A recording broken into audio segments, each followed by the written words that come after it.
हमने अपने आप को बेहतर इंसान कैसे बनाना है, बेहतर इंसान बनने का सफ़र कहाँ से शुरू होता है। ऑब्वियसली एक बच्चा जहाँ पर पैदा होता है उसके इर्द गिर्द का जो इन्वायरमेंट है वही इन्वायरमेंट उसको वो माहौल प्रोवाइड कर सकता है कि वो अच्छा इंसान बने या बुरा इंसान बने।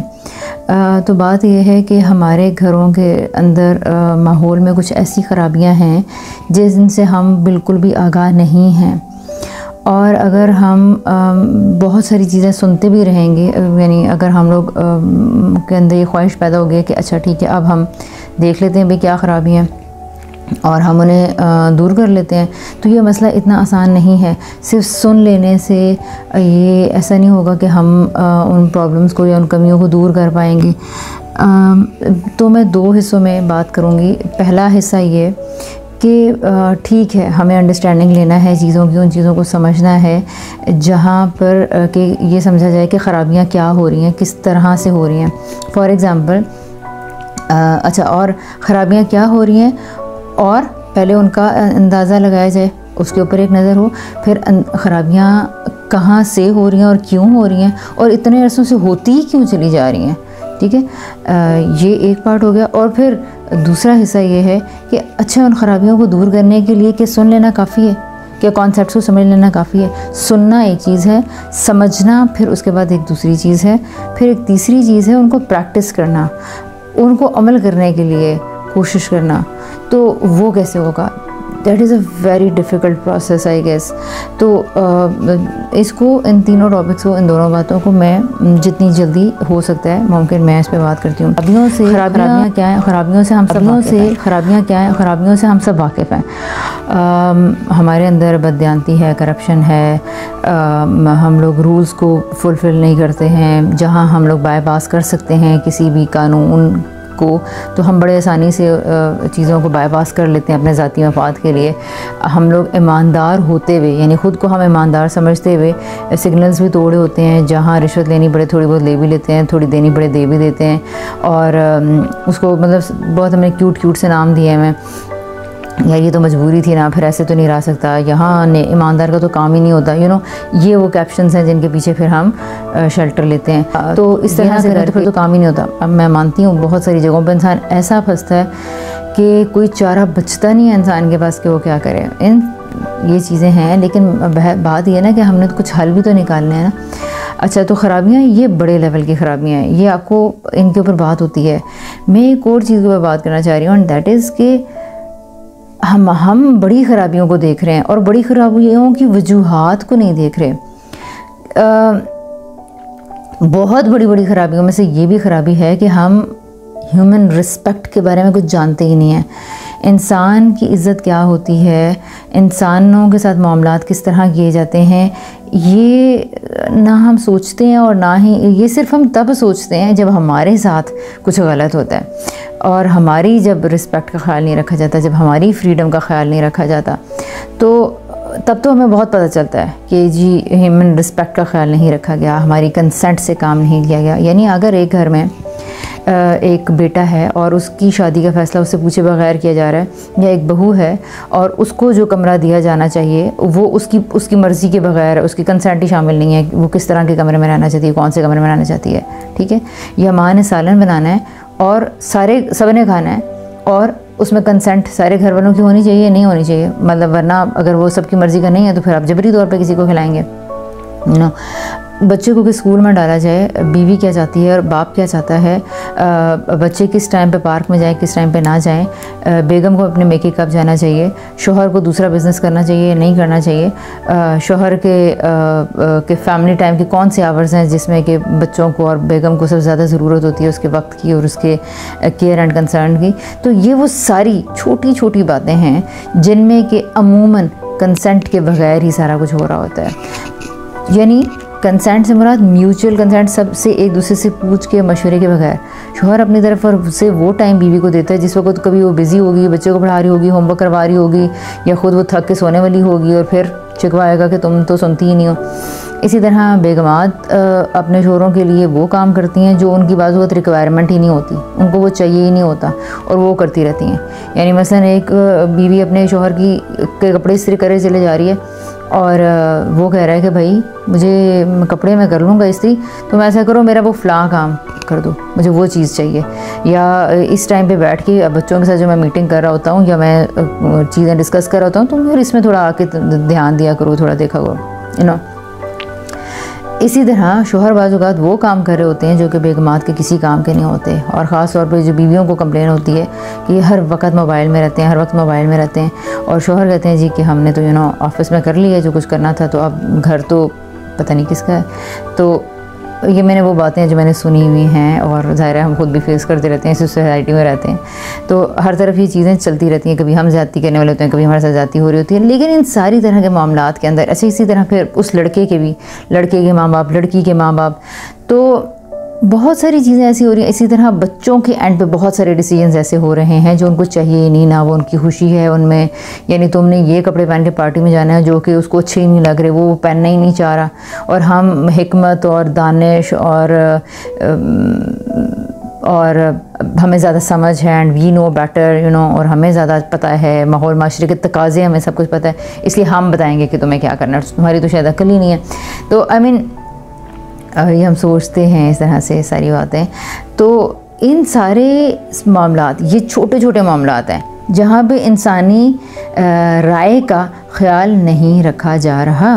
तो ये वो छोटा सा यूनिट है जहाँ पे कि हम 5, 6, 8 लोग आसानी से एक दूसरे की राय ले सकते हैं, सुन सकते हैं, उसके ऊपर बात कर सकते हैं, और फिर उसका कोई ना कोई हल निकाल सकते हैं, ठीक है।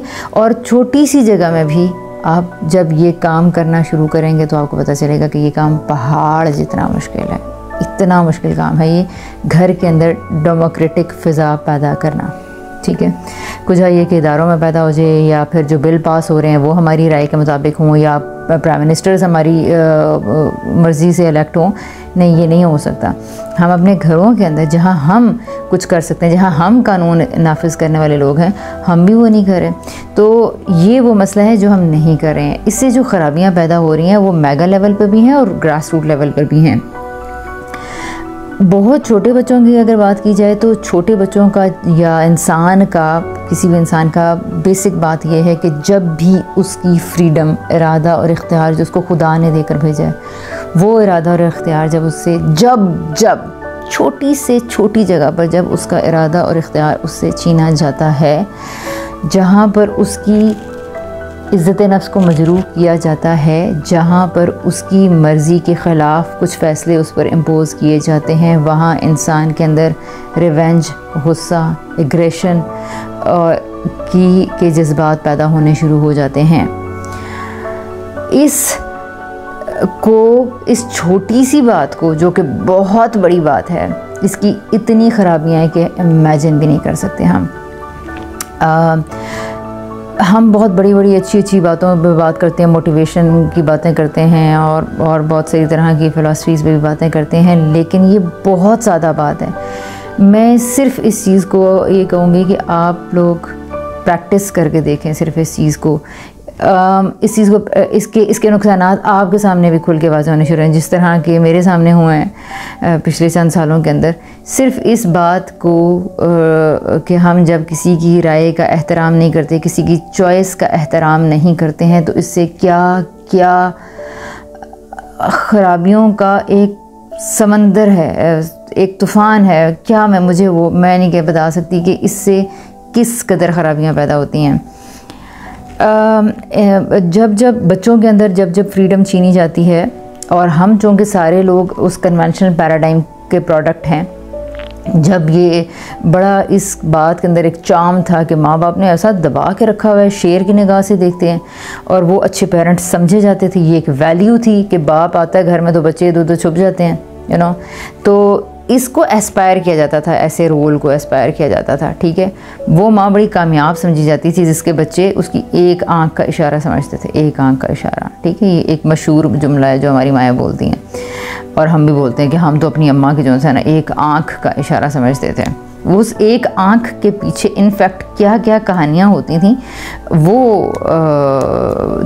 वो थी असल में। उस आँख का कमाल नहीं था, वो टॉर्चर जो पीछे हुआ होता था, वो जो बेइज्जती पीछे हुई भी होती थी, वो जो ताने पीछे मिले हुए होते थे, या अपने घर से निकाले जाने की धमकी, या स्कूल से निकलवा देने की धमकी, या फिर ठीक है कल से तुम्हें पॉकेट मनी नहीं मिलेगी, या फिर इसको आज दूसरे कमरे में सुलाओ, भेजो इसे ऊपर, निकालो इसे 5 मिनट बाहर, रखो इसे खड़ा 2 मिनट धूप में, और क्लास में अभी आप क्लास से बाहर चले जाएं, चलें इसे प्रिंसिपल के पास लेके चलें। ये हमारे ज़माने में बहुत कुछ ऐसा होता था। और तब जाके हमारा जो इंसान, जो एक बहुत ही एनर्जेटिक किस्म का और क्यूरियस किस्म का बच्चा होता है, वो आहिस्ता आहिस्ता फिर इन सारे प्रेशर्स से मरता है। तो स्कूल हो या पेरेंट्स हों, जिस ज़माने में माशरे में हम बड़े हैं, आज से 30 साल पहले, ऑलमोस्ट 40 साल पहले तक, 30 साल पहले तक, 20 साल पहले तक, तो वो एनवायरनमेंट के अंदर एक फ़िज़ा थी कंट्रोल की, प्रेशर की, जिसमें कि प्रेस किया जाता था, और जहाँ पर राय का एहतराम ज़रूरी नहीं था। और फिर जब हम बड़े हुए तो हमने देखा आहिस्ता आहिस्ता हमारे पैराडाइम्स बदलते गए, वक्त बदलता गया, मार को बुरा समझा जाने लगा। अब आप देखें कि मदरसों तक के अंदर, जहाँ पे हिफ्ज़ में मार एक बड़ी मशहूर चीज़ है, लेकिन वहाँ तक भी ये बच्चों को हाथ लगाने की इजाज़त नहीं है, मारा पीटा नहीं जाता। बट फ़िज़िकल अब्यूज़ ख़त्म होने का ये मतलब नहीं है कि स्कूलों से इमोशनल अब्यूज़ भी ख़त्म हो गया। सेम वे घरों के अंदर मुझे ऐसे लगता है कि आजकल के बच्चों को ना सबसे ज़्यादा ख़तरा आजकल सिगरेट से नहीं है, व्हीलिंग से नहीं है, ड्रग से नहीं है, सड़क पे मौजूद गैंगस्टर्स से नहीं है।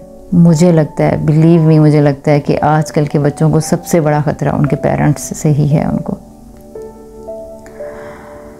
जो कुछ वालिदैन अननोइंगली अपने बच्चों के साथ कर रहे हैं, उसका अंदाज़ा लगाना मुश्किल है, बहुत मुश्किल है। अच्छा, अब ये अंदाज़े कैसे लगाए जाएं? ये सिर्फ थ्योरेटिकल बातें हैं, इन बातों का कुछ ज़्यादा फ़ायदा नहीं है। इसकी प्रैक्टिस के लिए मैं सिर्फ ये कहूँगी कि 1-2 मिनट का 1-2 या 3 दिन के लिए 1-2 या 3 दिन के लिए एक्सपेरिमेंट कीजिए। ये सिर्फ एक्सपेरिमेंट करने को कह रही हूँ। जितनी बातें मैंने अब तक कही हैं उसकी कुछ थोड़ी सी फील लेने के लिए, कि जब हम इंसान की राय का, उसके इरादा और इख्तियार को छीनते हैं और उसकी राय का एहतराम नहीं करते हैं, वो इंसान भले 2 साल का है, 8 माह का है, 7 माह का है, 9 माह का है, उससे भी छोटा है, या फिर 14 साल का है, 18 साल का है। मैं सब इंसानों की बात कर रही हूँ, ठीक है। वो बच्चा जो बच्चा है, लेकिन वो इंसान का बच्चा है। जब उसकी मर्ज़ी के ख़िलाफ़ एक 6 माह के बच्चे के मुंह में जब आप ज़बरदस्ती चमचा घुसाते हैं, ठीक है, तो वो क्या करता है? वो हाथ मारता है, वो स्मैश करता है, वो मुंह नोच लेता है, चम्मच को उठा के फेंकता है। और फिर हम क्या करते हैं? हमारे पास क्या है? हमारे पास तो बस एक ही ताकत है, हाथों की, अच्छा, तो हम अपनी ताकत का अपने से छोटों में इस्तेमाल करते हैं, हमसे बड़े हम पर अपनी ताकत का इस्तेमाल करते हैं, जो हमारे हाकिम हैं, जो हमारे कवाम हैं, और उनके ऊपर उनके कवाम उन पे ताकत का इस्तेमाल करते हैं, जो उनके बॉस हैं, जो उनके लीडर्स हैं, जो उनके अथॉरिटीज़ हैं। तो ये क्या है? पावर गेम है सारी की सारी ना। जिसके पास अथॉरिटी ज़्यादा है वो अपने से नीचे वाले को दबाता चला जा रहा है। क्यों हो रहा है? क्योंकि 6 माह के बच्चे ने, 7 माह के बच्चे ने, 8 साल के बच्चे ने ये सामने होता देखा है। क्योंकि ये बड़ा है तो इसको कुर्सी दे दो, चूँकि ये बड़ा है तो इसको तुमने सलाम करना है, चूँकि ये बड़ा है तो तुमने इसके आगे से बोलना नहीं है। तो बच्चा, ये हम समझते हैं कि हमने तमीज़ सिखा दी, हमने तमीज़ नहीं सिखाई। हमने ये मैसेज दिया है कि तुम्हारा जो भी राय है, तुम्हारी जो भी सोच रहे हो तुम, उसको रखो एक साइड पे। जब बड़ा सामने आ जाता है तो अपनी राय को कॉम्प्रोमाइज़ कर देते हैं, अपने अल्फाज को दबा लेते हैं, ठीक है।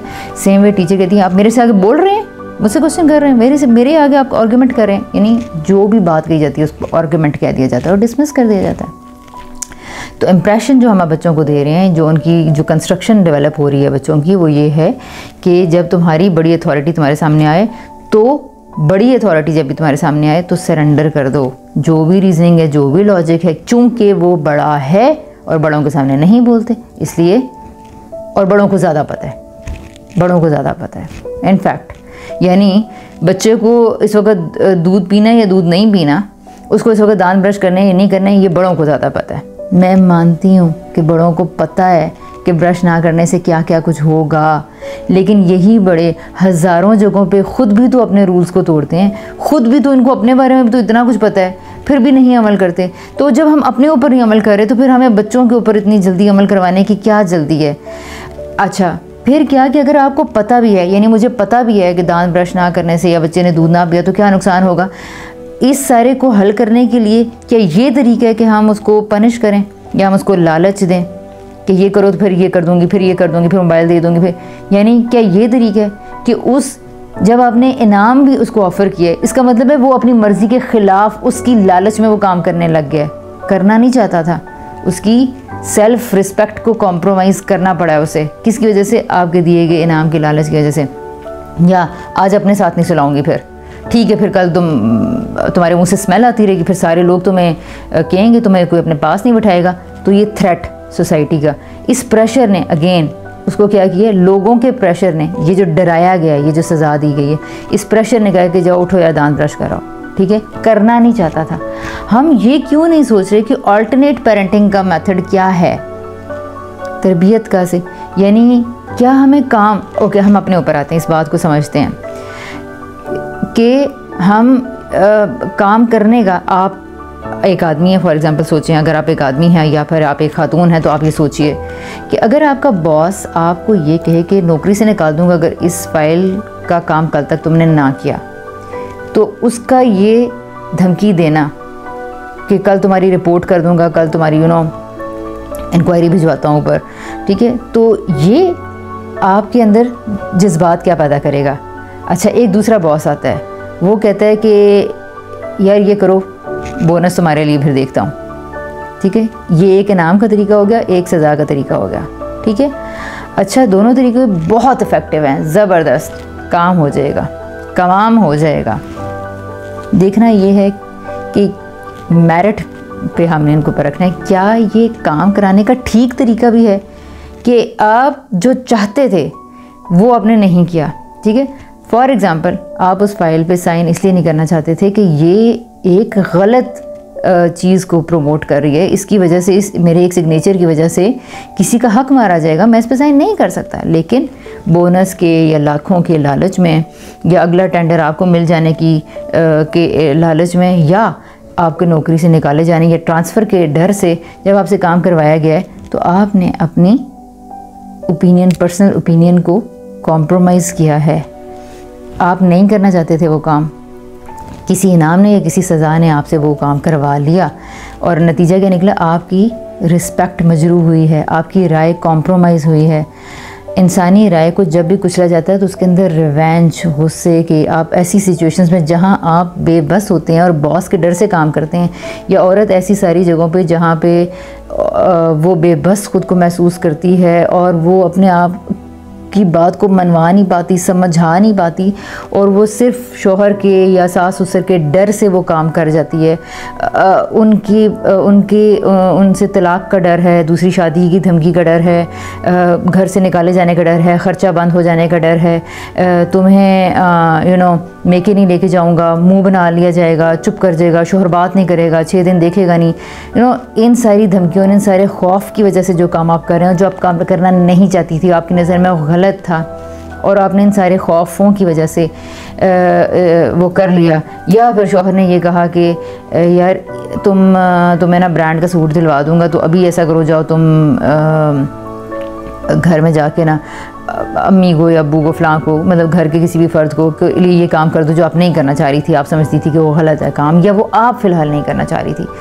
अगर सही और गलत को भी फ़िलहाल छोड़ देते हैं, लेकिन फ़िलहाल आप उसके लिए कन्विंस नहीं थी, ठीक है। तो वो आपने अपनी राय को किसी लालच में आके कॉम्प्रोमाइज़ किया है। तो क्या है, आपकी राय कॉम्प्रोमाइज़ जब जहाँ हुई है, तो आप इंसान के अंदर आपको ना, यानी हम रिवॉर्ड वाली बात को इतना बुरा नहीं समझते कि कुछ हाथ आ ही रहा है ना, तो इसका नतीजा बहुत देर से निकलते हैं, पता चलता है कि ये मेरी असल बात नहीं थी। और वो आपकी जो विल उस वक़्त कॉम्प्रोमाइज़ हुई है ना, जिस विल को, जिस ख्वाहिश को, जिस आपकी राय को दबाया गया था, वो सालों बाद निकलेगी। वो इनाम कितने दिन काम कर लेगा? इंसान के अंदर जो ज़मीर रखा गया वो बड़ा, या फिर उसके अंदर जो इरादा और इख्तियार रखा गया वो बहुत स्ट्रॉन्ग किस्म की एक चीज़ है। तो मैं ये कह रही थी कि आप इन सारी जगहों पे सोचें जहाँ पर आप की से जबरी तौर पर आपसे काम करवाया गया है, आपकी पसंद के ख़िलाफ़ काम करवाया गया है, तो उस वक़्त दिल के अंदर गुस्सा, जज्बात उस बॉस के लिए क्या होते हैं, वहाँ कैसा माहौल पैदा होता है, आप सोहन में सोच के आ रहे होते हैं, फिर मूड कितना ख़राब होता है, उस मूड के असरात कहाँ कहाँ जाते हैं, घर में आते हैं, बच्चों को देखने का दिल नहीं चाहता, बीवी से बात करने का दिल नहीं चाहता, छोटी छोटी बातों पे चिड़चिड़े हो रहे हैं, गुस्सा आ रहा है, चीज़ें अच्छी नहीं लग रही हैं, बहुत सारी चीज़ें ऐसी होती हैं। तो अब ये वो सारी चीज़ें हैं जहाँ इंसान का इरादा और इख्तियार, जब वो जो उसको खुदा ने देकर भेजा है कि अल्लाह ताला ने क्या किया, इंसान को आज़ादी देकर पैदा किया और फिर उसके बाद उसके अंदर मॉरल स्टैंडर्ड्स भी रख दिए, अच्छाई और बुराई को वो पहचानता है और अब उसके मुताबिक उसको आगे बढ़ना है, ठीक है। और अल्लाह ताला ने कहीं भी रास्ते में फोर्स नहीं किया कि अगर आज मैंने नमाज़ नहीं पढ़ी तो अल्लाह ताला मेरी रोज़ी बंद कर देंगे, ऐसा नहीं करते अल्लाह ताला। आज मैंने नमाज़ पढ़ी है तो जी मेरे घर में ख़जानों की बारिश होनी शुरू हो गई, ऐसा भी नहीं होता। तो अब आप कहेंगे नहीं, इंसान को ये फ़लाँ अच्छे काम करने से इंसान को अल्लाह ताला रिज़्क़ ज़्यादा देते हैं, उसमें बरकत देते हैं। रिज़्क़ और बरकत, अगर आप ये कह रहे हैं कि रिज़्क़ ज़्यादा मिलेगा तो हद से लाखों मिसालें हैं जहाँ पर अच्छा करके कुछ भी अच्छा नहीं हुआ, ठीक है। और अगर आप कह रहे हैं इस रिज़्क़ इसको कह रहे हैं कि इत्मीनान, तसल्ली और खुशी, हाँ तो इत्मीनान, तसल्ली और खुशी तो नेकी का इनाम है, वो तो होता है, बिल्कुल सही है, ठीक है। लेकिन आप ये कहें कि हमें दो ज़्यादा मिलना शुरू हो गया तो नहीं, ऐसा नहीं होता, वो तो अल्लाह ताला आखिरत में ही देंगे। अल्लाह ताला ने साफ़ बताया इसके बारे में कि जो भी कर्ज़ तुम खुदा को दोगे वो बढ़ा कर दिया जाएगा आखिरत में, और अजर करीम दिया जाएगा, वहाँ पर इज़्ज़त की रोज़ी दी जाएगी, सिला दिया जाएगा, आखिरत में दिया जाएगा। तो हम ये कह रहे थे कि ये जो इंसान जब सज़ा और क्योंकि ये बहुत कमेंट आता है ना कि अल्लाह ताला भी तो पनिशमेंट एंड रिवॉर्ड करते हैं। अल्लाह ताला पनिशमेंट एंड रिवॉर्ड इस दुनिया में नहीं करते हैं। अल्लाह ताला ने इंसान को फ्रीडम देकर भेजा है और फिर उसके बाद कहा है कि जब मेरे पास आओगे तो तब तुम्हें इनाम और सज़ा दी जाएगी। और दुनिया में ऐसा नहीं होता है, दुनिया में खुदा की चीज़ें, दुनिया की इस ज़िंदगी के अंदर खुदा की स्कीम के तहत काम कर रही हैं, अच्छे काम बुरे। ये तो खैर बीच में बात आ गई, लेकिन हम ये बात कर रहे थे कि जब फ्रीडम, जब इंसान की फ्रीडम कॉम्प्रोमाइज़ होती है, जब से उसकी मर्ज़ी के ख़िलाफ़ उसे काम किया जाता है या करवाए जाते हैं या मुसल्लत किए जाते हैं, तो एक अब आपको 2-3 दिन की जो मैं एक्सरसाइज कहना चाह रही हूँ, आप अपने बचपन के बारे में एक दिन अपने बचपन के बारे में बैठ के 20 मिनट के लिए, 15 मिनट के लिए लिखिए, जब कभी अम्मी अब्बू ने ज़बरदस्ती कोई काम कहा था। और इसमें छोटी बात मसलन ज़बरदस्ती होमवर्क करवाया गया, ज़बरदस्ती टेस्ट की तैयारी करवाई गई, किसी टीचर ने ज़बरदस्ती कहा कि ये नहीं करोगे तो जो पनिशमेंट दी गई कि 10 दफ़ा लिख के लेकर आना है घर से, या अम्मा ने कहा तुम ग्राउंड नहीं जाओगे, या फिर अब्बा ने किसी दिन आपकी ज़रूरत की किसी चीज़ के लिए, आपको पैसे ही नहीं थे आपके पास और आपको काम करना पड़ा, या किसी दावत में सारे चले गए और आपको छोड़ के चले गए किसी शादी वादी में। तो अब ऐसी सारी जगहों पर आपने सोचना है बैठ के। अब ये इसमें पेरेंट्स पर ये कहते हैं कि नहीं हमने तो ये सोचा कि आइंदा अच्छा करेंगे, नहीं, अगेन यहाँ पे गलती होती है कि हम उस बच्चे की हैसियत में नहीं सोच पा रहे होते। इसका एक चूँकि हम सही तरह याद नहीं कर पाएंगे, तो अब उसके लिए मैं एक दूसरी साथ एक्सरसाइज देना चाह रही हूँ। वो क्या है, जिससे कम से कम कुछ तो पता चले कि ये कितनी संगीन बात है। और वो ये है कि अपने छोटे छोटे बच्चों से 5-10 बच्चों से वो कर लें। बच्चे वैसे तो कभी भी आपको नहीं बताएंगे दिल की सच्ची बात, ठीक है, ये सच्ची बात है, क्योंकि हमने इतना प्रेशर क्रिएट किया होता है। अब आप कहेंगे प्रेशर कौन सा, हमने कौन सा इन्हें कौन सा क्या कह दिया, सारा कुछ तो देते हैं, सारा कुछ करते हैं। नहीं, ये जो मैंने टोन बदली है ना, इसका भी प्रेशर बच्चे के ऊपर जाता है। अगर आपके बच्चे 1 साल तक सिर्फ प्यार से बात सुनने उनके साथ की जाए ना, सिर्फ प्यार से, तो और उनको फ्रीडम दी जाए, कभी थप्पड़ ना मारा जाए और उनको फ्रीडम दी जाए कि आप अपनी बात कह सकते हैं, तो 1 साल के बाद, 6 महीने के बाद वो आपको ये बताना शुरू कर देंगे कि ऐसे मत बोलें, ऐसे नहीं करें। छोटा बच्चा 2-3 दिन पहले रो रहा था और वो अपनी माँ उसको बहन पे शायद लेके नहीं जा रहे थे, तो माँ ने कहा तो क्या है, तो चले जाओ ना, वो कौन सा आपको छोड़ के चले गए हैं, चले जाओ ना। तो कहते हैं मामा ऐसे तो बात नहीं करें ना मुझसे, ऐसे तो। छोटा सा बच्चा 2.5-3 साल का, ठीक है, यानी कि वो जो माँ ऊँचा बोल रही है वो क्या कह रही है, वो एक अकल की बात कह रही है कि वो जा रहे हैं तो तुम भी उनके पीछे चले जाओ। लेकिन बच्चों को अकल नहीं समझ में आती, बच्चों को टोन समझ में आती है। बच्चों को हमारे जुमले नहीं, उनको हमारे एक्सप्रेशंस, ये जो स्क्रीन है ना हमारी, माओं के चिंघाड़ते हुए चेहरे और बापों का गुस्सा और चढ़ी हुई भवें और ऊंची आवाज़ में बोलना, उनको गरज आपकी बेहतरीन। अब एक और मिसाल देती हूँ। एक बच्चा 2-3 दिन पहले की बात है कि खाना खा रहा था और खाना बहुत अच्छा था और बाप ये चाह रहा था कि खाना बच्चा गरम गरम खाए। अच्छा, बच्चा किचन से जब बाहर आया तो उसने क्या किया कि खाना रखा है और वो देखा था कि ठंडा है तो वो गर्म करके लाया, अंदर से गर्म करके लाया और आया और साथ टीवी ऑन करने के लिए। अब बच्चे टीवी ऑन करते हैं, आज खाना ना खाते हुए ट्रेंड एक वो बन चुकी है। अच्छा, वो टीवी ऑन करने बैठ गया और रिमोट काम नहीं कर रहा तो वो साथ में क्या कर रहा है कि अपनी मर्ज़ी का प्रोग्राम ढूंढ रहा है। तो अब्बा ने देखा कि 2-3 दफ़ा ये मतलब ये क्यों नहीं कर रहा। और पेरेंट्स की शदीद ख्वाहिश होती है कि बच्चे गरम गरम अच्छा ठंडा ठंडा माँ के ताज़े ताज़े फुलके खाएँ, यू नो। तो वो खाने के लिए दोनों ने सख्ती, क्या यार ये तुम क्या कर रहे हो, तुम खाना नहीं खा सकते, खा। तो बच्चे का शदीद मूड ख़राब हो गया। तो मैंने सोचा कि हुआ क्या है बच्चे को कुछ ये नहीं पता था, उसको रीज़न भी नहीं पता थी कि ये, उसको सिर्फ ये पता था कि मुझे डांटा गया है। डांटा गया, आपको क्या है, आपको क्या है, आपने क्या, मतलब बच्चा ये कह रहा है कि आपको क्या है, क्या हुआ। मतलब वो समझ रहा है कि शायद मेरे टीवी लगाने पर एतराज़ हो रहा है और ये उसको पता ही नहीं था कि ये उसको किस बात के लिए। ये बाप का वो शदीद मोहब्बत थी अपने बच्चे के लिए कि ये गरम गरम खाना खाए, और माँ बाप की शदीद मोहब्बत और शदीद प्यार होता है जिसकी वजह से वो ऊंचा बोलते हैं, सख्ती से बोलते हैं, डांटते हैं फ़ौरन कि ये बच्चे ये काम करें। लेकिन बच्चे को क्या कन्वे होता है, सख्ती, डांट, गुस्सा। आपको तो हर बात पे एतराज़ ही है, आप तो बस यही करती हैं। एक बच्चा जब अपने ओन पे किचन में काम करता है और वो शेल्फें गंदी छोड़ देता है, टमाटर ठीक से नहीं काटता या उसको हेल्प सही से नहीं करनी आती, तो माँ कहती है कि ये देखो ज़रा तुमने ये कैसे काटा, ये तुमसे ये काम तक नहीं हो रहा। तो या बच्चे से गिलास नहीं ठीक पकड़ेगे तो अब्बा कहेंगे ये देखो ज़रा इसने पकड़े कैसे हुए ये, यू नो। इस तरह जब कहते हैं तो हम ये किस लिए कहते हैं, पेरेंट्स किस लिए कहते हैं, पेरेंट्स इसलिए कहते हैं कि इनको काम ठीक से करना है, और बच्चा ये कहता है कि इनके तो काम करो ही ना, और वो फिर ऐसे ऐसे ढीठ बनना शुरू हो जाता है। तो मैसेज उसने क्या लिया, इनके स्टैंडर्ड्स पे नहीं पूरा उतरा जा सकता है, लिहाजा भागो यहाँ से, they are, you know, danger zone है, रेड जोन है। फिर 14-15 साल के बच्चों की माएँ कंप्लेन करती हैं कि पता नहीं बच्चों ने हमारे पास से आना क्यों छोड़ दिया। तो ये सारी वो जगहें हैं जहाँ मैं कह रही हूँ कि बड़े प्यार से, बड़ी मोहब्बत से हम बच्चों से कह रहे होते हैं और माँ बाप को नहीं पता होता, क्योंकि उनको दिमाग में ये पता है कि हम क्या सोच रहे हैं और क्या कर रहे हैं और क्यों कर रहे हैं, किस वजह से क्यों कर रहे हैं। लेकिन बच्चों को एक्चुअली में बिलीव में कुछ नहीं पता। ट्राई करें 3 दिन के लिए, बच्चों को पहले बता दें ये हम सिर्फ 3 दिन के लिए करें। ऐसा ना हो बच्चों को अपने प्यार की आदत डाल दें और फिर जब वो प्यार उनसे छीने तो मज़ीद डिस्टर्ब हो जाएं। 3 दिन के लिए कि हम अपने अंदर कुछ तब्दीली करना चाह रहे हैं and we want to practice something where we want to know your observations, you know, and your thought processes. आप क्या सोचते हो, ऐसे मौका पे क्या आप मेरी हेल्प करोगे, यू नो, इस तरह बात करके तो बच्चों से।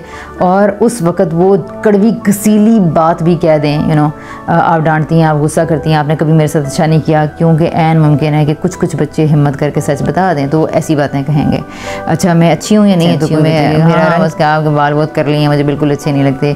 और मसलन मैंने मेरी बेटी ने मेरे बारे में कॉमेंट किया कि आप बहुत काली सी हैं, बहुत बूढ़ी सी हैं, नो। अब दिल तो ये करता है, यानी अपनी आम कोई बात बता रही थी और जब वो ये कमेंट्स कर रही थी तो दिल तो चाहा कि अच्छा मतलब इसके मुंह में ज़बरदस्ती इसकी स्टेटमेंट्स चेंज करवाई जाएं, बट जब आपने गलत काम नहीं करना तो नहीं करना। तो यानी ऐसी बातें भी अगर आप उनके मुंह से निकल जाएं तो चूँकि आपने सिर्फ तजर्बे के लिए 1-2 दिन के लिए प्रैक्टिस करनी है तो थोड़ी देर के लिए बर्दाश्त कर लेना। मतलब अपनी ईगो जो ख़राब हो गई है, थोड़ी देर के लिए मजरूह हो गई है कि मेरे बारे में ये कहा, मैंने कब तो नहीं किया, मेरे में तो हैं ही कीड़े, मैं तो हूँ ही ऐसी, ठीक है फिर मैं आइंदा कुछ कहूँगी नहीं। यानी ये सब इस बात के ऊपर जब ये हम कहते हैं ना, हम थोड़ा सा भी एक बात को एक्सटेंड करके कि आप वॉशरूम में भी हाथ धोकर आए हैं, बेटा आपने ये देखा नहीं ये सिंक पूरा गंदा करके आप बाहर निकल आए हैं, तो आपको ये चाहिए नहीं था। और बेटा मामा प्लीज़ चुप कर जाएं। यानी बच्चा इतना भी प्रेशर नहीं ले पाता, इतना भी सुनना उसके लिए बहुत ज़्यादा है। ये सिर्फ वो बच्चा आपको बताएगा कि जिसको फ्रीडम है बात करने की और अपने आप को एक्सप्रेस करने की। बाकी बच्चे कुछ भी नहीं कहेंगे, वो कहेंगे आप लोग बहुत अच्छे हैं, बहुत अच्छे हैं। वो बाहर जाके दोस्तों में बताते हैं हमारे अब्बा कैसे हैं, हमारी अम्मा कैसे हैं, यार इसकी माँ तो बड़ी हिटलर है, तुझे आज पूछेगी, इसका फुटबॉल आज पंचर हो गया बेटा, तू चल ना, तुझे आज तेरी अम्मा बताएंगी, यू नो, यूँ कह रहे होते हैं बच्चे।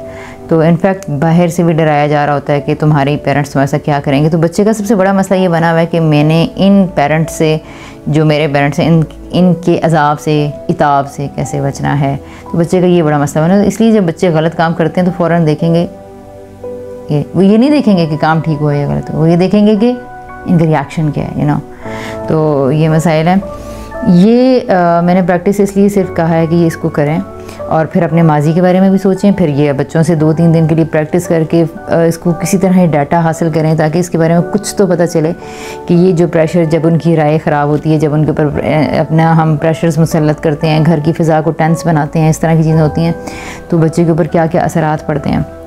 अब इस तरह के एनवायरनमेंट के अंदर बच्चा अपनी राय देना बंद कर देता है आहिस्ता आहिस्ता। वो अपनी बात नहीं कहता, वो कहता है कि मेरी बात कोई समझ नहीं सकता, वो अनहर्ड फील करता है, उसके अंदर इमोशंस का एक तूफ़ान इकट्ठा हो जाता है और फिर वो बाहर दोस्तों में ऐसी यारियाँ दोस्तियाँ ढूंढते हैं, स्क्रीन में अपनी ढूंढते हैं, पनाह ढूंढते हैं, पॉर्न में इन्वॉल्व हो जाते हैं, गलत अफेयर्स में इन्वॉल्व हो जाते हैं, थ्रिलिंग किस्म के एडवेंचर्स करना चाहते हैं जहाँ से वो अपनी फ्रीडम को एक्सरसाइज करना चाहते हैं। वो अपनी जो फ्रीडम उनके घर में छीनी गई कदम कदम कदम के ऊपर उनको ह्यूमिलेट किया गया या प्रेशराइज किया गया या प्रेशर की फ़िज़ा में रखा गया या छोटे छोटे उठते बैठते ताने, ठीक है, जिनको भी हम ये छोटे छोटे तंज ताने आप कहेंगे या पेरेंट्स कहते हैं, हम करते ही नहीं हैं।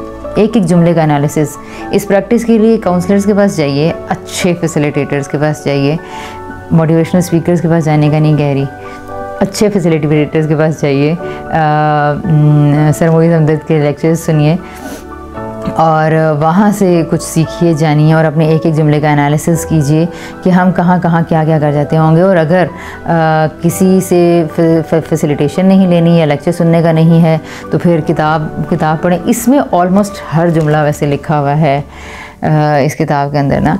इस किताब को पढ़ के, ये किताब हर घर में होनी चाहिए, हर घर में होनी चाहिए। ये आपको ये बता देगी कि मसला कितना संगीन है। हम कानून की बैठ के बात करते हैं, हम लॉज़ को तोड़ने की और रिश्वत की बात करते हैं, हम रेड टेपिज़म की और अपनी नेशन की कामचोरी की बात करते हैं, हम डेमोक्रेसी की बात करते हैं। नहीं, हम पहले ज़रा अपने घरों के हालात देख लेना कि ख़राबी कहाँ से हो रही है। तो ख़राबी यहाँ से हो रही है। हम कह रहे हैं कि जी यहाँ पे तो माइट इज़ राइट बना हुआ है, तो घर में क्या है? घर में भी तो माइट इज़ राइट ही बना हुआ है। हाँ, जिसकी लाठी उसकी भैंस। मुल्क में बाहर ये जंगल का कानून है और घर के अंदर भी यही है। यहाँ भी कोई कहता है मैं हाकिम हूँ, मेरी चलेगी। माँ कहती है मैं माँ हूँ, चूँकि मैं माँ हूँ तो मेरी चलेगी, तो मसाइल बहुत ज़्यादा हैं, बहुत ज़्यादा हैं। और अगर इसके बाद अपने जुमलों के एनालिसिस, तब जाके पता चलेगा कि हमसे हो क्या रहा है। फिर कहेंगे हाँ जी हमने सारा कुछ गलत किया था, फिर अगली ये चीज़ आनी शुरू हो जाती है।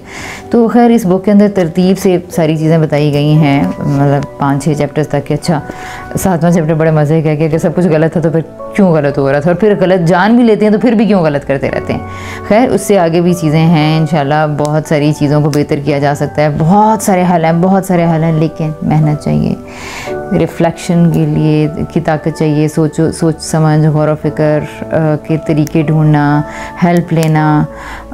रास्ते बहुत ज़्यादा हैं, सॉल्यूशंस बहुत ज़्यादा हैं, जिनमें से पहला सॉल्यूशन जो ये भी रिकमेंड करते हैं, मैं भी करूँगी उसके ऊपर सेकंड करूँगी इस बात को कि पहले ये जानना ज़रूरी है कि गलत क्या है और गलत कहाँ से पैदा हो रहा है। तो चूँकि हम डिनायल में होते हैं, अब कुछ बहुत लोग सुपरफिशियली जल्दी से कह देते हैं कि अच्छा गलत है तो ठीक है, गलत किया तो ठीक बताओ। नहीं, ऐसे तो कभी भी नहीं मसला हल होगा। होता ये है कि हमने गलत को सही तरह जाना ही नहीं है कि हमसे क्या क्या गलत हो रहा है, जिसकी वजह से वो ठीक उस तरह से उस गहराई में जब गलती को नहीं समझा गया तो ठीक कहाँ से हो जाएगा भाई, ऐसे ही नहीं होता। तो गौर व फिक्र और तदब्बुर की गलती कहाँ से हो रही थी, क्यों हो रही थी। देयर आर 4 मेजर कैटेगरीज जहाँ से पेरेंट्स के अंदर ये चीज़ें पैदा होती हैं कि वो जो क्या देखते हैं, कैसे देखते हैं, क्या करते हैं और क्यों करते हैं, और कौन सी चीज़ उनको मजबूर करती है कि वो जल्दी से बच्चे को करेक्ट कर दें, जल्दी से बच्चे के बिहेवियर के ऊपर फोकस करें, जल्दी से बच्चे को कहते हैं सॉरी बोलो, जल्दी से बच्चे को कहते हैं सलाम करो, पानी ला कर दो, बोल क्यों रहे हो, शोर क्यों कर रहे हो, इस तरह की चीज़ें।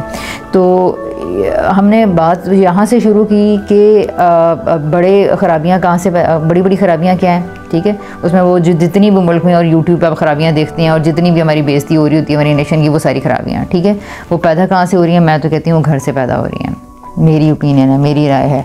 कोई कहेगा जी माशरे से, स्कूल से, 4-5 साल तक तो बच्चा घर में ही होता है ना, तो मुझे लगता है 4-5 साल तक बहुत कुछ कंडीशनिंग हम उसकी करके भेज चुके होते हैं, यानी उसके बेसिक बिलीफ्स और कॉन्सेप्ट्स हम बना चुके होते हैं।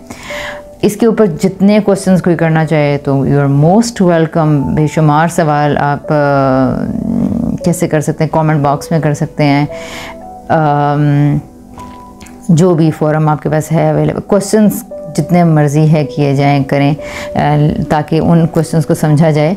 और फिर सुनना कुछ नहीं है ज़्यादा, सुनना सिर्फ इस हद तक है कि 8-10 घंटे का सुनना काफ़ी होगा, बाकी करना है तो करने के कामों में हेल्प चाहिए होगी। असल वो करने का काम है, मैं चाहती हूँ कि हम वो काम मुतारिफ़ करवाएं। मिसाल के तौर पर जिस तरह से वही समझते हैं हमें सोचने के लिए उभारा, यानी हम जैसे कुरान और ये सारी दीन की तालीम और स्कॉलरली स्टडीज़ जितनी भी चीज़ों के अंदर इन्वॉल्व हुए, सुनना, समझना, क्रिटिकल थिंकिंग पैदा करना, ये सारी चीज़ें हैं, इंपॉर्टेंट है बहुत ज़्यादा। लेकिन फिर आखिर में आ जाके इल्मी चीज़ों के बाद एक ये चीज़ है ना कि अपना अखलाक कैसे बेहतर करना है।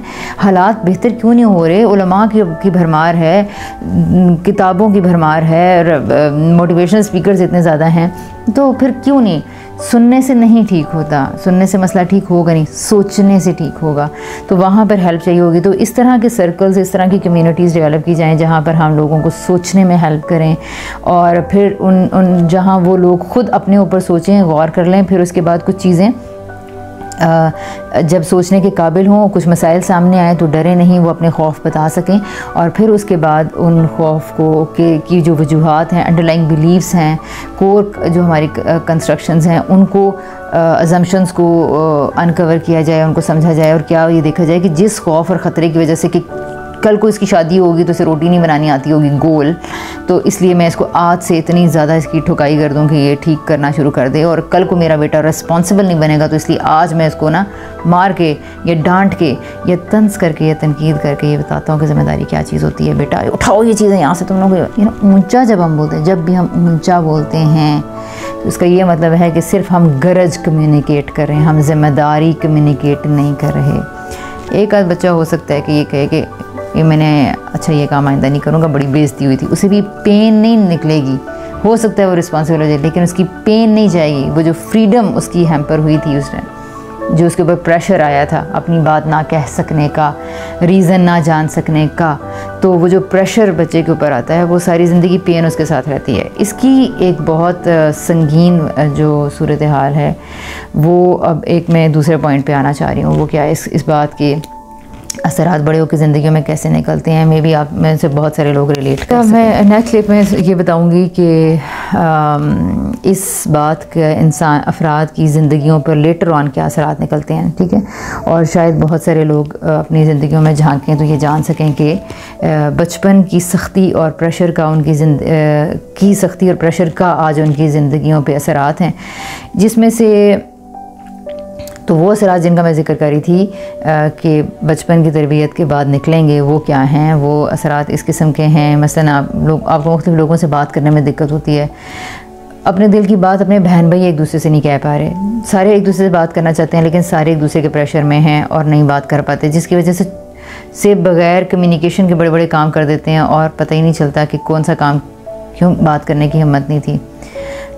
वो भी बात करना चाहते थे, हम भी बात करना चाहते थे और बात फिर भी नहीं हो पाई, ठीक है। तो ये बात कर सकने में, बॉस के साथ बात कर सकने में, टीचर के साथ, मोहल्ले वालों के साथ, नेबर्स के साथ कुछ गलत होता देखकर ना बात कर सकना, कुछ फैमिली में बुरा हो रहा है, किसी की क्रिबिंग हो रही है, किसी एक भाभी को, बेटे को, बहू को बहुत डांटा डपटा जा रहा है और आप उसके ऊपर बुरा फील कर रहे हैं, लेकिन हिम्मत ही नहीं है कहने की कि अम्मा ये आप गलत कर रही हैं, ऐसे तो नहीं कहना चाहिए, आपको ऐसे नहीं करना चाहिए। कोई एक छोटा बच्चा होता है जो बहुत बोल लेता है और बाकी सारे बस इसी तरह की चीज़ों को फेस करते रहते हैं। वो छोटा बच्चा भी बाज़ जगहों पे फिर अगेन उसको भी उसके प्रेशर्स होते हैं, वो और जगह पे निकलते हैं। वेल ये एक प्रॉब्लम है। हमेशा के लिए आप उस बच्चे का एक्सप्रेशन और कम्युनिकेशन की पावर छीन लेते हैं उससे, ये एक बहुत बड़ा मसला है। ऑफिस में तुमसे ये नहीं कहा गया, तुमसे ये नहीं कहा गया, तुम तो हम घर में ही बस बोल सकते हो, यू नो, वो वाकई बाहर नहीं बोल सकते, वो नहीं बॉस से आर्ग्यूमेंट नहीं कर सकते क्योंकि वो बाप से आर्ग्यूमेंट नहीं कर सकता था, इजाज़त ही नहीं दी गई कभी, घर में उसके वो फिज़ा थी कि वो बात अपनी नहीं कह सकता था, नहीं बोल सकता था वो अपनी बात। अच्छा, और फिर इसी तरह एक और चीज़ है जी कि दूसरी क्या चीज़ होती है, एक रिलेशनशिप्स बनाने में, यानी कम्युनिकेट ही नहीं कर सकते, एक्सप्रेस नहीं कर सकते खुद को, रिलेशनशिप्स भी नहीं बना पाते। थोड़ा सा कॉन्फ्लिक्ट आएगा जहाँ पर वहाँ पर कोलैप्स कर जाएंगे, मामलात ब्लैक एंड वाइट किस्म के हो जाएंगे, बस ख़त्म करो जी, ख़त्म करो, इधर चल ही नहीं सकती, इधर हो ही नहीं सकती, सोचने की सलाहियत ही नहीं पैदा होती।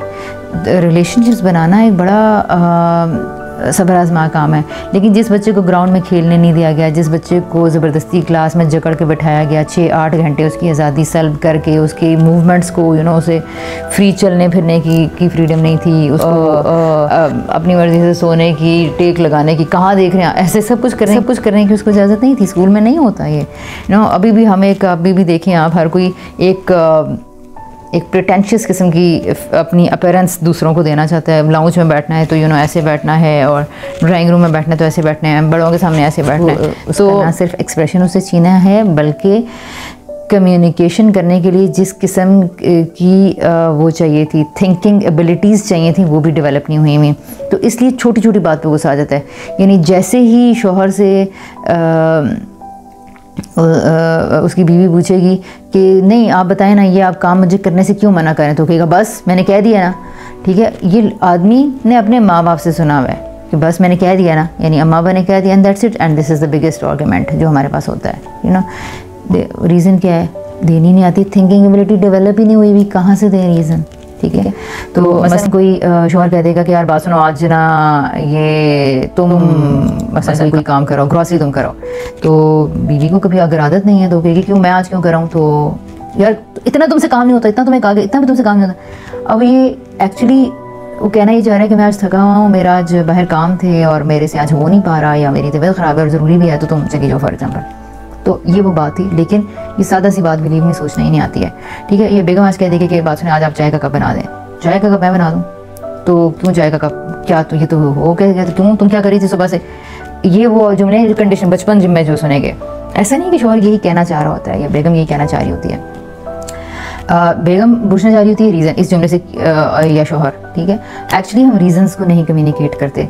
तो जब वो ये कहती है ना चाय तुम बना, आ जाए बना, तो ये एक्चुअली कहना चाह रही है कि मैं इतनी थक गई हूँ, दिल चाह रहा है कि कोई बना के पिला दे। ठीक है, इस जुमले को रिसीव ऐसे किया जाता है कि मुझे ऑर्डर किया जा रहा है, तो इसलिए फ़ौरन उसको रिजेक्ट करने की कोशिश की जाती है। ये है वो सलूक जो बचपन में हमारे साथ हुआ हुआ है, इसलिए हमें बस यही डील करने का तरीका आता है। तो अगर आगे से कोई पूछ लेगा कि क्यों मैं बना दूँ, तो बीवी ये कहेगी, या खातून हो सकता है ये कह दे कि इतना सा काम आप मेरे लिए नहीं कर सकते। नहीं, आप ये नहीं बता पा रही कि मैं आज थक गई हूँ, सुबह से काम किया था, अभी वो काम था, वो फलां मीटिंग थी, फलां घर के अलमारियाँ साफ़ करने थी, पाँव थक गए, ये सब कुछ कम्युनिकेट नहीं किया जाता। तो इधर फीलिंग्स नहीं कम्युनिकेट करनी आती, वहाँ पर रीजंस नहीं कम्युनिकेट करनी आती, और जिसकी वजह से आपस के मसले नहीं हल हो सकते। और इन दोनों यानी ख़ानदान के अंदर अम्मा अब्बा जिन्होंने मिलकर बच्चे की तरबियत करनी थी, इनके आपस के मसले हल नहीं है, ये बच्चों के मसले क्या हल करेंगे। तो घर के अंदर सारी ज़िंदगी हमारे माँ बाप ने भी ऐसी गुजार दी, ऐसी छोटी छोटी बातों पर बिना समझे एक दूसरे जिसका पल्ला भारी था बस उसने अपने फैसले इम्पोज कर लिए। ये नहीं हो बाकायदा मुफाहमत से, डिस्कशन से और डिबेट से, राय से मसले हल किए जा रहे हैं, उस तरह से आमतौर पर नहीं होता। तो छोटे छोटे मामलात के अंदर राय लेना बड़ा सबर आज़मा काम है, क्योंकि मैनेज ही नहीं होगा। आपसे 2 रीज़न्स बच्चे मांग लेंगे, नहीं हल होंगे। हमारा दिमाग फ्यूज़ क्यों बच्चों के सवालों से हम घबराते हैं, सवाल बहुत करते हैं। यानी इंसान का बच्चा अपनी क्यूरोसिटी को जब एग्जिबिट करता है और जब वो नन्हे सवाल करता है, और वो जस्तजू ज़िंदगी से जहाँ से उसने अपने आप को समझना, दुनिया को समझना था, जब हम उन सवालों के जवाब नहीं दे पाते तो क्या करते हैं, चुप करो, ऐसे सवाल नहीं करते, ये करने की है, ये पूछने की है, आइंदा ये बात मैं तुमसे ना सुनूं। तो ये सारे इसका मतलब है कि उसका इरादा और इख्तियार को लिमिट कर दिया गया है। इख्तियार था ना उसका, सवाल करना इरादा था, दिया गया था, अल्लाह ताला ने उसको ये फ्रीडम देकर भेजी थी ताकि वो मुझे पहचाने, यानी खालिक को पहचाने। इन सवालों के जवाब पाकर ही तो वो अपने खालिक की अच्छी मार्फत को तक जा सकता था। लेकिन हमें वहाँ पर भी कह दिया गया कि ब्लाइंडली मान लो, अल्लाह ताला को मान लो, समझ में आ रहे हैं ये समझ में नहीं आ रहे। बच्चे ये पूछते रह जाते हैं अल्लाह ताला किस कलर के हैं, कहाँ पे होते हैं। तो बहरहाल ये सारे मसाइल हैं। अच्छा, ये हमको कहाँ मुश्किलें हो रही, ये जो बड़े होकर मुश्किलें होती हैं उनमें फिर मैंने कहा कि रिलेशनशिप बनाने में, और एक बहुत बड़ा रिलेशनशिप मियाँ बीवी का, तो मैंने उसकी मिसाल दे दी है कि रीजनिंग नहीं होती, फीलिंग्स नहीं एक्सप्रेस करनी आती होती, अपने इमोशंस को अच्छी तरह बयान करने के लिए ना वोकैबुलरी होती है और ना ही हमारे पास प्रैक्टिस होती है, जिसकी वजह से फिर बस छोटी छोटी बातें बस तनाव ही हो रहा होता है, कॉन्फ्लिक्ट हो रहा होता है। अच्छा, और फिर तीसरी एक और जो चीज़ आपको मैं कहना चाहूँगी वो है रिलेशनशिप्स में सफ़र करना। यानी रिलेशनशिप तो बनने ही बने, कुछ तो जबरी तौर पे बन जाएंगे, जैसे अम्मा अब्बा का है, बहन भाइयों का है, मियाँ बीवी का है, और फिर आगे औलाद का भी है, तो कुछ रिलेशन जबरी तौर पर बन जाएंगे। अच्छा, वो टॉक्सिक बनते हैं, बहुत बुरे रिलेशनशिप्स बनते हैं। उनके अंदर प्यार, मोहब्बत, warmth, love, care, concern, affection, ये सब कुछ नहीं होता, रिएक्शन ही रिएक्शन होता है। तो ये रिलेशनशिप्स बहुत सफ़र करते हैं। और ख़ास तौर पर मैं जो आजकल ज़्यादा देख रही हूँ, जिन मामलों से डील कर रही हूँ, वो है मियाँ बीवी के रिलेशनशिप्स की ख़राबी। अच्छा, फिर इसी तरह एक उन्हीं के अंदर एक और जो बहुत सारे प्रॉब्लम्स हैं जो बच्चे बड़े और जो अडल्ट्स को फेस करने पड़ते हैं। शायद सब लोग इसे रिलेट ना कर पाएँ, लेकिन ये बहुत ज़्यादा है और इतना गहरा और इतना गहराई में छुपा हुआ है कि शायद आप लोग इस तक हम लोग अंदाज़ा नहीं लगा सकते।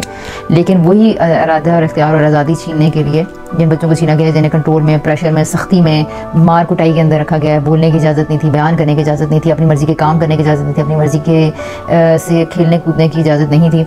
तो इस तरह की सख्तियों और पाबंदियों में पलने वाले बच्चों के अंदर एक बहुत जो देखा गया रवैया है वो ये है कि इनके अंदर ये बच्चे अपनी आज़ादी को इस्तेमाल करने के लिए नहायत घिनौने रास्ते ढूंढ लेते हैं, अननोइंगली, अनकॉन्शियसली। वो इस तरह की चीज़ों में ट्रैप हो जाते हैं। मिसाल के तौर पर पोर्नोग्राफी देखना, मास्टरबेशन करना, सेक्सुअल रिलेशनशिप्स, जो सेक्सुअल प्रॉब्लम्स हैं वो बहुत सारे पैदा हो जाते हैं। इसी तरह सेक्स अर्जेस का बहुत ज़्यादा हो जाना। इसी तरह सेक्सुअल डिसऑर्डर्स कुछ और तरह के होते हैं, मेंटल डिसऑर्डर्स, जिसमें बहुत सारी चीज़ें हैं जो कि हम सब ने कहीं हरासमेंट की 10, 6, 8 मशहूर किस्में मिसाल के तौर पर हैं। अभी जो हरासमेंट की और इस तरह की जो भी एक्टिविटीज़ हैं इनके ऊपर जो लोग इसमें अंदर मुलव्वस हैं उन्हें ये पता होगा कि वो क्या क्या इस तरह की चीज़ें होती हैं। ठीक है, तो इस तरह की चीज़ें। अच्छा, फिर इसी तरह रिलेशनशिप में, मियाँ बीवी के रिलेशनशिप्स के अंदर बैड रिलेशंस में बहुत सारे प्रॉब्लम्स का होना। तो ये जहाँ पर वहाँ पर भी हम अब्यूज़ कर रहे होते हैं। यानी बीवी को मारना तो एक चीज़ है ना, मतलब जब आदमी की देखे ना, बहुत नेचुरल सी बात है कि एक बच्चे को जिसको नहीं किया गया और उसके ऊपर एक बड़े माँ बाप ने उसके ऊपर सख्ती की और उसके सामने एक ही रोल मॉडल हुआ कि तुम्हें मारा जाएगा या मारा गया उसको बार बार, तो वो बच्चा बड़ा होकर जब शौहर बना है तो उसके पास अब जब उसकी बीवी किसी भी उसकी राय का एहतराम नहीं कर रही कि जी या कोई वहाँ पर कॉन्फ्लिक्ट हो गया, तो फिर ज़ाहिरी सी बात है कि बहुत कम चांसेस इस चीज़ के बचते हैं कि वहाँ पर आदमी हाथ ना उठाए। अब्यूज़ इस तरह हो रहा है और इस तरह कमरों के अंदर और घरों के अंदर और इतना ढका छुपा हर क्लास में, कम लोअर से lower class and upper class, elite class, middle class, कोई क्लास फिजिकल और इमोशनल अब्यूज़ से खाली नहीं है। सेक्सुअल अब्यूज़ है और तरह तरह की चीज़ें हैं। ठीक है, कहाँ हो रहा है, आधी जगहों पे बीवियों को ये पता भी नहीं है कि वो अब्यूज़ हो रही हैं। और अच्छा, और इसी तरह आदमियों, लड़के, टीनेजर्स बाहर से लड़कों से हो रहे हैं। तो ये नहीं है कि ये ख़वातीन का बीवियों का प्रॉब्लम, जो कमज़ोर होता चला जाएगा। जहाँ पर टीनेज लड़के कमज़ोर हैं वो बड़े अपने टीनेजर्स ताकतवर लड़कों के गैंग के अंदर वो इस तरह की चीज़ों में मैनिपुलेट उनको किया जा रहा होता है, उनको हरास किया जा रहा होता है। तो सब जो भी कमज़ोर की हैसियत में हैं। लेकिन मैं मियाँ बीवी के अब्यूज़ होने के ऊपर ज़्यादा इसलिए बात करती हूँ क्योंकि उसने बच्चों को आगे रेज़ करना है, उसने बच्चों की तरबियत करनी है। जिसकी अपनी नफसियाती हालत का ये हाल हो या जिसने शौहर की सख्ती कमरे में सही हुई है, तो वो बाहर आके बच्चों के साथ क्या मामला करेगी, किस तरह करेगी, कैसे उन बच्चों को पॉजिटिवली रेज़ करेगी। तो इसलिए ये बहुत बड़ा मसला फिर बन जाता है। अभी थोड़ी देर पहले मैंने पहले तो कुछ साल पहले तो मुझे नहीं पता था इतना इन चीज़ों के बारे में, लेकिन जब से इस फील्ड के अंदर आना हुआ, लोगों के मामला सुनने और हल करने के हवाले से, मतलब एक्सीडेंटली कुछ चीज़ें आ गई, अब तो खैर प्लान्ड वे में थोड़ा आती हैं। तो मारा जिस तरह से जाता है, कमरों के अंदर मुँह पे तकिए रख के, आवाज़ करके, डिवोर्स का प्रेशर डाल के, और औरत ये नहीं है कि सारा उसके ऊपर शौहर ही प्रेशर डाल रहा होता है। यानी उसको ये होता है कि डिवोर्स दे देगा, तलाक दे देगा, घर चला जाएगा, बच्चे छिन जाएंगे। उसकी भी ये मजबूरियाँ और कमज़ोरियाँ होती हैं, मजबूरियाँ भी और कमज़ोरियाँ भी। तो इन चीज़ों में जैसे वो सारी चीज़ों को बर्दाश्त करती है, फिर ज़ाहिर उसका फ़ायदा उठाया जाता है। तो ये और फिर यानी केसेस देखे हैं कि घरों से ऐसी आवाज़ें आ रही होती हैं। I personally observe such cases कि लड़ाई झगड़ा घर के अंदर हो रहा है, कोई दरवाज़ा नहीं खटखटाएगा, कोई नहीं पूछेगा। नेबर्स के घर में लड़ाई की आवाज़ आ रही है, मियां बीवी की लड़ाई हो रही है, आदमी चीख रहा है, औरत रो रही है। गलती जिसकी भी है, जिसकी नहीं है, मारना तो गलत है ना। तो यानी और जाहिर है कि चीख चिल्ला के किसी को दबाना ये भी गलत है, किसी की मर्ज़ी के ख़िलाफ़ उसके साथ कुछ काम करना ये भी गलत है। तो ये आपको भी पता है, ये तो फितरत है ना, मतलब तो जो चीज़ें गलत, लेकिन कोई वहाँ पर जाके क्वेश्चन नहीं करेगा कि कोई एक नेबर दूसरे नेबर से जाके पूछ ले कि बात सुने आपके घर में कोई प्रॉब्लम थी, क्या हो रहा था, आप बताना चाहेंगे, किसी हाल की सोचते हैं। नो, हमने घर अलग अलग कर लिए हैं और अब हम किसी को घरों के बीच में क्या हो रहा है। तो अभी मतलब उनमें से एक, अभी मैंने एक चीख सुनी, भयानक चीख सुनी, एक औरत की चीख थी। और क्योंकि पता था कि ऐसे बहुत सारे केसेस मैंने सुने हुए, तो दूसरी चीख पे और जो अजीबोगरीब एक आवाज़ थी, मुझे लफ्ज़ भी समझ में नहीं आया, लेकिन वो चीखने के उसमें क्या कहा गया था तो मैं बाहर गई हूँ, और मैं बाहर जाके इस तरह की सोसाइटीज़ में सब अपने अपने घरों के अंदर बंद होते हैं, गुम हैं, घरों की गैलरियाँ लंबी हैं, कुछ पता नहीं चलता क्या हो रहा है।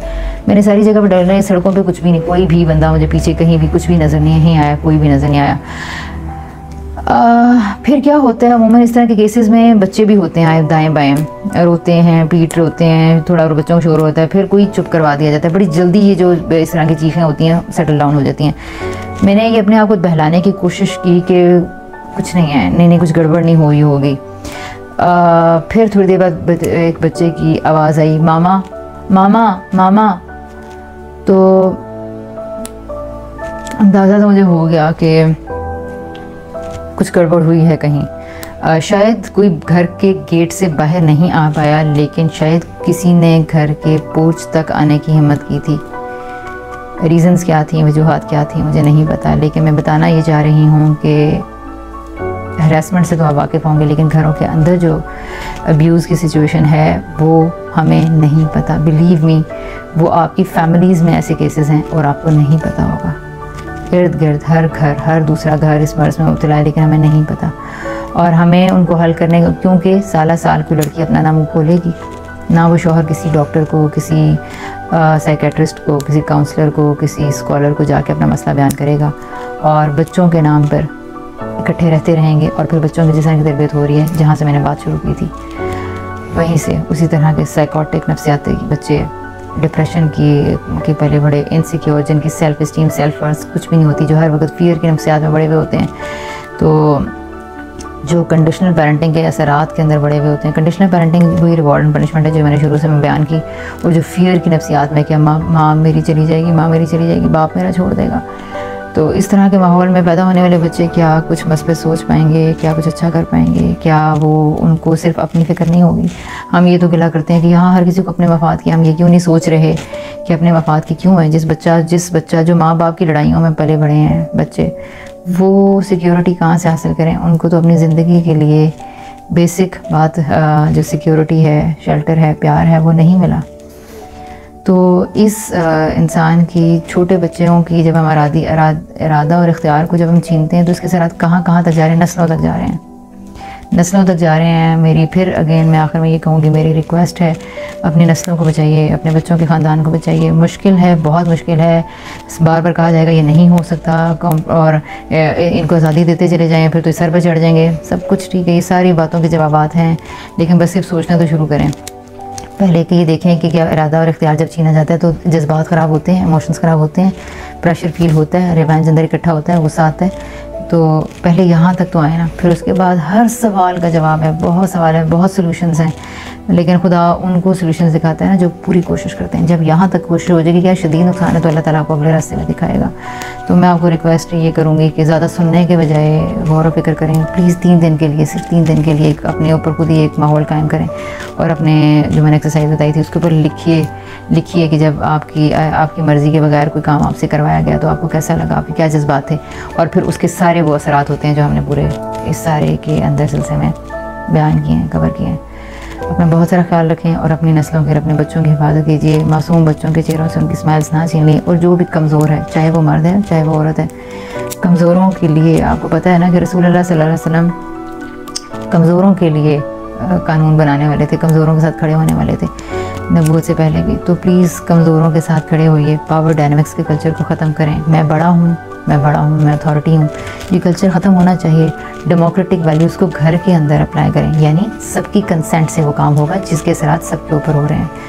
तो ये 2-3 गुजारिशात हैं कि जो मेरा वो फ़ैसला जो बाकियों से मुतल्लिक़ है, इसके लिए मैं बाकियों की राय लेकर, और अगर इस वक्त मैं समझ रहा हूँ कि ज़रूरी है तो फिर बाकी सबसे इतना मशवरा और इतना रिक्वेस्ट करके या तो कर लूँ, या फिर इतनी डिस्कशन कर ली जाए कि 6-8 महीने में वो राय, उसकी भी राय बन जाए, तब वो फ़ैसला कीजिए।